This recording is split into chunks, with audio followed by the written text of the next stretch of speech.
Ya estudiamos los electrodos de referencia, ahora es el turno de los electrodos indicadores. Recordemos que estos electrodos responden o su potencial varía de acuerdo a la concentración del analito. Es decir, tienen una respuesta frente a esa concentración del analito que yo tenga presente en mi disolución de la muestra que esté analizando. Por tanto, estos deben responder rápidamente y de forma reproducible a esa concentración del analito, ¿verdad? Yo necesito asegurar esto porque la concentración que vaya a reportar de mi analito va a estar en función de este electrodo. Ahora, todos estos electrodos indicadores, todos los que existen, funcionan de la misma manera. La respuesta es no. Existen varios tipos. Dentro de estos están los electrodos metálicos, los electrodos de membrana y los transistores de efecto de campo sensible a iones. En realidad en este curso nos vamos a enfocar en los dos primeros, los metálicos y los de membrana, y vamos a estudiar sus características particulares. Los electrodos indicadores metálicos a su vez se dividen en tres subgrupos, los de primera especie, los de segunda especie y los electrodos redox inerte. Pero la característica común a todos estos es que, como su nombre lo dice, son metálicos. Lo que es diferente es la respuesta que tienen en las reacciones involucradas. Por ejemplo, los de primera especie son electrodos de metal puro que están en equilibrio con su catión en disolución. Y este se los va a implicar van a estar relacionados con una única reacción, la de ese metal con su respectivo catión. Si tuviéramos que representar esto para poder calcular la respuesta y el potencial de este electroindicador, pues lo hacemos en función de la ecuación de Nernst, donde vamos a tener el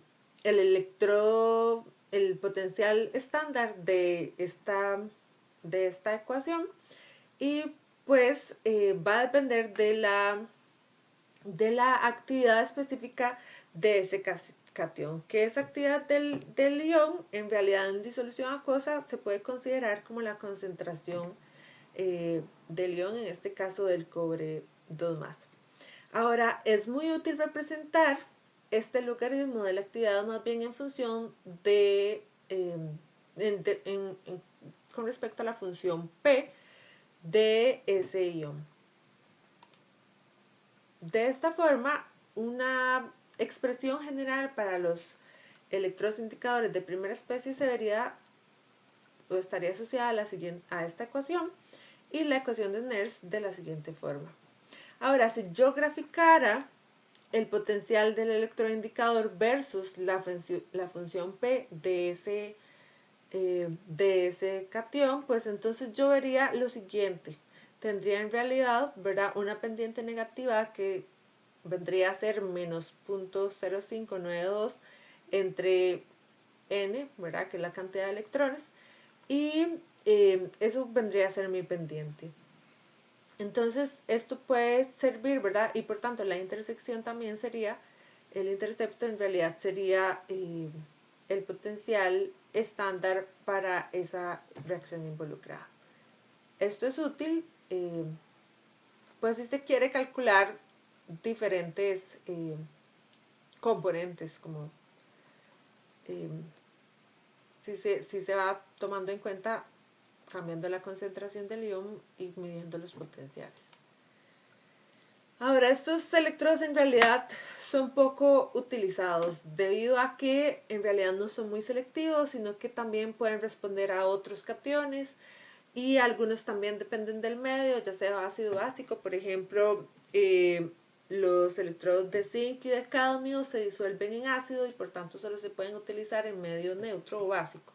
Entonces, pues eso complica un poco el manejo de las muestras y demás.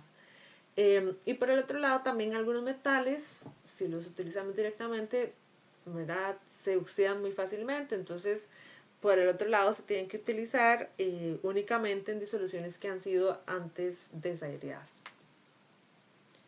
Es por esto que se han desarrollado otros tipos de electrodos. Dentro de eso están los de segunda especie, que estos no van a responder a la actividad únicamente de los cationes, sino también a la actividad de aniones, para formar ya sea precipitados poco solubles o complejos estables con esos cationes.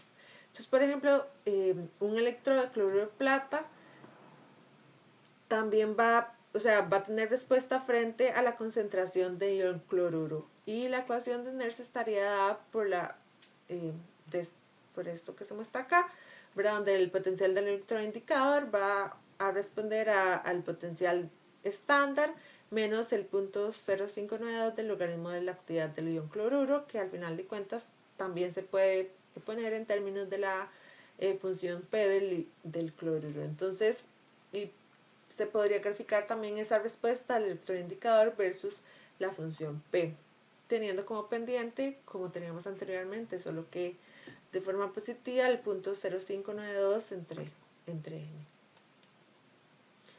Por último, tenemos electrodos metálicos inertes para sistemas redox, donde estos metales inertes no responden específicamente necesariamente a una ecuación asociada como los anteriores, sino que, como su nombre lo dice, son inertes. Dentro de estos tenemos los electrodos de platino, de oro, paladio y carbono, que realmente son bastante utilizados. Un ejemplo de esto es este electrodo que está aquí, que es de doble hilo de platino, que se utiliza en la técnica de Carl Fisher, que al final de cuentas es para la determinación de agua en diferentes muestras. Por el otro lado, también, por ejemplo, el electrodo de platino también se puede utilizar para la determinación en una valoración de una disolución de serio 4+. Esos eran los electrodos metálicos. Por el otro lado tenemos los electrodos de membrana que se utilizan, por ejemplo, para medir pH a través de, como su nombre lo dice, una membrana que es fina de vidrio y pues generalmente se los conoce como electrodos de vidrio. Para estos electrodos específicos vamos a dedicar un video exclusivo para ellos.